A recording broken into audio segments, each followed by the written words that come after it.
Daí galera, meu nome é Lilian, bem-vindos a mais um vídeo aqui nesse canal e hoje a gente vai conversar sobre a história de um lobisomem que vem assolando uma cidade por alguns meses e talvez vai caber a pessoa mais improvável da cidade resolver o problema. E essa história eu li no livro.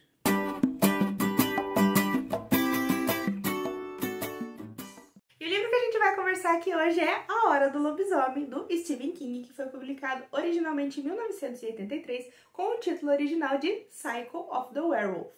Aqui nesse livro a gente vai acompanhar a típica história de um lobisomem que vem assolando aí uma cidadezinha, vem incomodando os moradores ao longo de alguns meses, já que, né, no princípio do lobisomem ele só então ataca durante a lua cheia, então ele ataca algumas pessoas, passa um mês, ataca mais umas pessoas, enfim, e eles estão então totalmente ali desesperados porque isso vem acontecendo nessa cidadezinha. E a gente vai conhecer então o nosso protagonista, o Marty, que é um menino dos seus 12, 13, 14 anos, que está numa cadeira de rodas. Então ali, digamos assim, o nosso protagonista, o nosso herói improvável, mas que talvez seja a pessoa ali que a cidade precisa para fazer alguma coisa a respeito.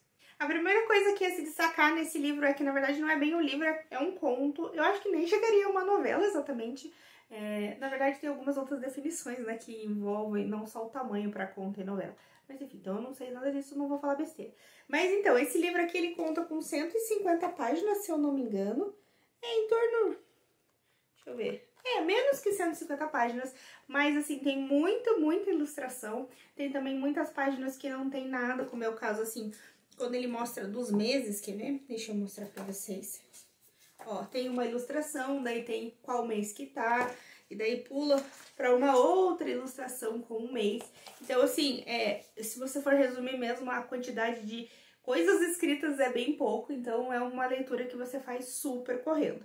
Outra coisa, então, interessante também de falar é que eu analisei como se fosse basicamente um conto, não como um romance em si, porque senão, claro, vai ficar muito vago, vai faltar muita coisa. Enfim, essa foi a perspectiva que eu usei para analisar, então, A Hora do Lobisomem.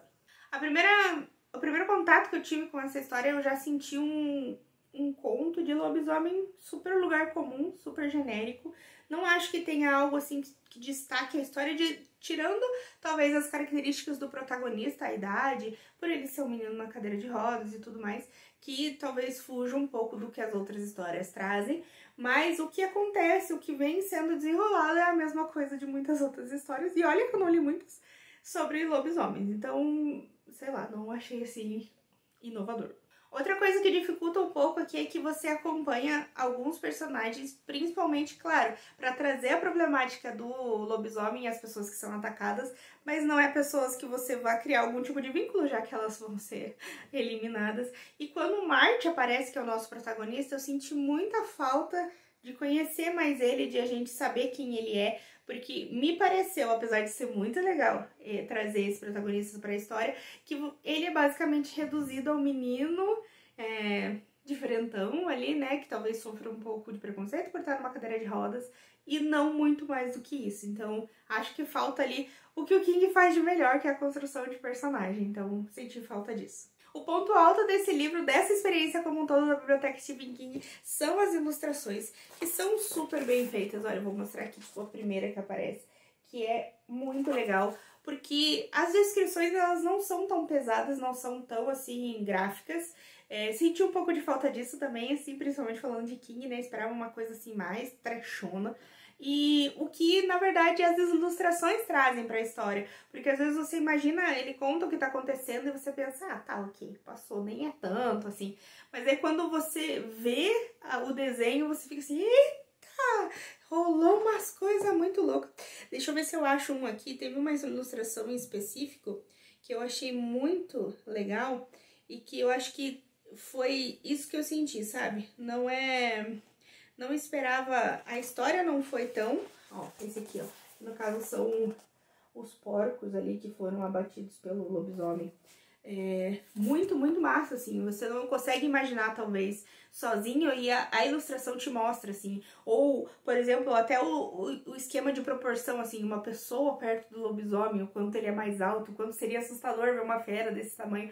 Então, eu acho que, assim, o que o conto falta de coisas, assim... mais explícitas, as ilustrações então dão aquela preenchida. E eu acho que, nossa, super maravilhosa essa edição perfeita aqui. O que eu sempre tive dificuldade, porque eu sempre achei muito caro pro tanto de páginas que tinha, mas realmente é algo assim que não vai ser que nem os outros livros da Biblioteca Stephen King, que vai trazer histórias mais fodas, pelo menos as que eu li até agora. Mas eu acho que esse aqui é mais uma experiência mesmo de leitor, quase que um misto de leitor de leitura e quadrinhos, entendeu?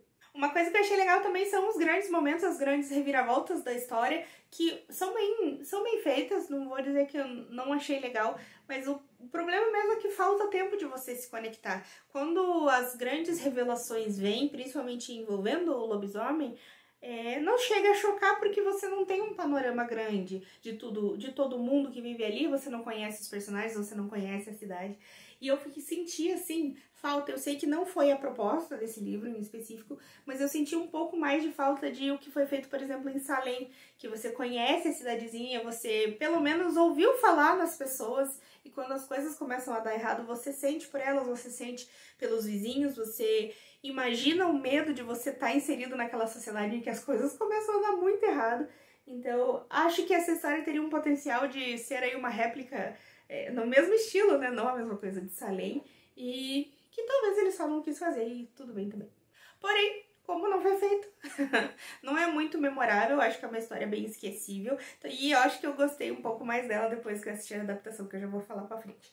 Então eu acabei dando pra essa história 3 estrelas, porque realmente não fugiam de nada do que eu esperava, e talvez poderia até ter sido inovadora mesmo sendo pequenininha, mas não foi, e tá tudo bem também. Mas vamos então falar então do filme, que foi lançado em 1985 e traz aqui no Brasil o título de Bala de Prata, em inglês Silver Bullet, que, ao contrário do conto, que foi uma semi-decepção, não foi exatamente uma decepção, mas não foi algo... só passou.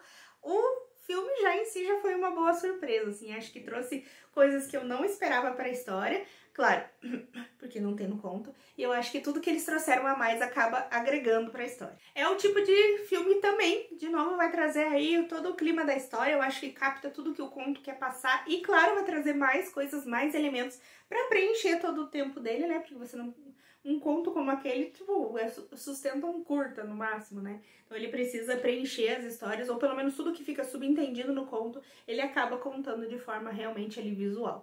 Outra coisa que eu gostei bastante, que eu achei que, assim, agregou 100% pro livro, é a relação entre os personagens que eu senti falta no conto. Então aqui a gente tem uma relação bem mais legal, principalmente entre o Marty, a irmã dele e o tio. O Marty e a irmã dele, inclusive no conto, eles têm aquela rivalidade ali, aquela coisa assim de irmão e irmã. E inclusive ela fica falando umas coisas bem pesadas pra ele assim no conto, tipo, você só consegue as coisas porque você é um aleijado. Então, errado. O que também acontece no filme, mas eles têm uma relação bem mais próxima, assim, ela tem aquela aura de irmã mais velha protetora, e eu gosto muito disso, acho isso muito bacana. E o tio também, que aparece até na história, mas é muito batido. Aqui eles criam aquela união de família, o tio meio errado, que tem uma vida meio cagada ali, meio perdido, e acaba ali protegendo e acreditando nas crianças, então acho que funciona muito melhor aqui no filme. Outra coisa bacana, né, são os efeitos do lobisomem. Eu sou uma pessoa que, particularmente, eu não assisti muitos filmes de lobisomem, principalmente os mais famosos aí, tipo aqueles mais cult, assim, eu não assisti, então eu não tenho muita base pra comparar. Mas eu achei muito legal, e inclusive as cenas que o lobisomem tá atacando as pessoas, é bem gráfico, né, bem as coisas acontecendo, e é uma coisa que como eu não assisti muito, pra mim é diferente, então eu gostei bastante, achei que é bem feito. E também outra coisa bem legal é como a cidade ela se organiza ali na história do filme, né, que falta no livro de novo. Então eu acho bem bacana como as pessoas começam a se mobilizar, como elas não entendem o que tá acontecendo, e pensando assim, o mais real que a história pudesse ser, né, realmente como a gente reagiria a uma história dessa, de pessoas estão, claro, sem acreditar que é um louco assassinando as pessoas, né, jamais um animal. Então gosto de pensar nesse ponto de vista, assim, se as pessoas estão agindo de acordo com o mais real possível. Então acho que o filme mandou bem nessa.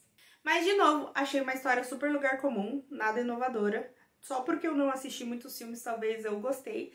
E acho que pessoas que já assistiram outros vão achar super ok. Mas, de novo, traz aquela vibe super nostalgia ali de filme dos anos 80, meio trecheira, efeitos práticos, né, em vez de CGI, então acho que vale a pena assistir, principalmente porque complementa bastante a experiência do conto. Então fica aí minha indicação. Então, galera, por hora é isso. Obrigada por assistir o vídeo até aqui. Se você ainda não é inscrito nesse canal, se inscreve, curte, compartilha e ativa o sininho pra estar por dentro dos vídeos que vão vir por aí.